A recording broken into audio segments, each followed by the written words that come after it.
Selamat pagi untuk kita semua pada kesempatan pagi ini. Perkenalkan, nama saya Oftenus Dapla. Saya sedang berkuliah di Universitas Cendrawasih, Fakultas Keguruan dan Ilmu Pendidikan, program studi Pencaskesrek. Di sini saya akan membuat video tentang bagaimana cara menangani seorang atlet yang cedera ACL atau biasa disebut dengan ligamen. Karena itu sebelum kita masuk dalam praktik, saya juga akan menjelaskan tentang teori. Di sini jika seorang atlet terjadi cedera ACL, biasa terjadi karena seorang pemain tidak melakukan pemanasan secara baik. Akhirnya biasa terjadi cedera ACL atau ligamen.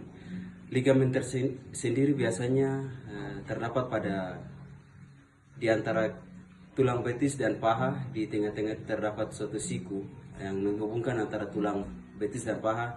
Di situ terdapat suatu tali yang terhubung.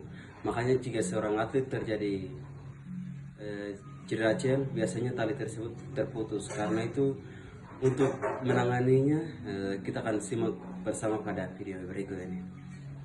Oke, jadi ketika seorang pemain terjadi cedera ACL di dalam lapangan, biasanya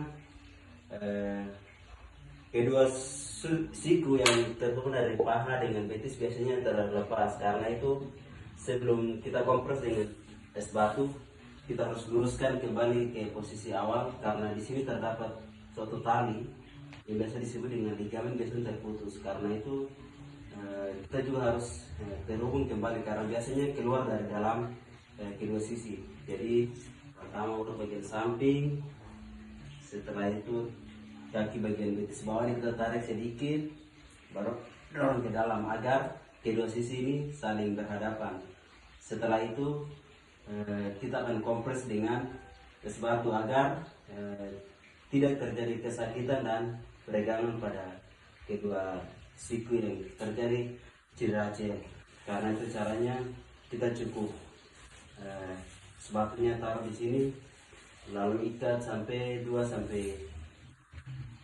menit agar rasa sakit pada cedera ACL ini bisa mengurangi rasa sakit. Setelah terjadi kompres dengan air es batu, selanjutnya kita juga harus dilarikan ke rumah sakit agar menangani proses selanjutnya selama 3-6 bulan. Dan dilarang juga ke urut yang lain karena itu tidak profesional. Maka itu dianjurkan, maka kita harus ke rumah sakit untuk menangani proses selanjutnya selama 3-6 bulan.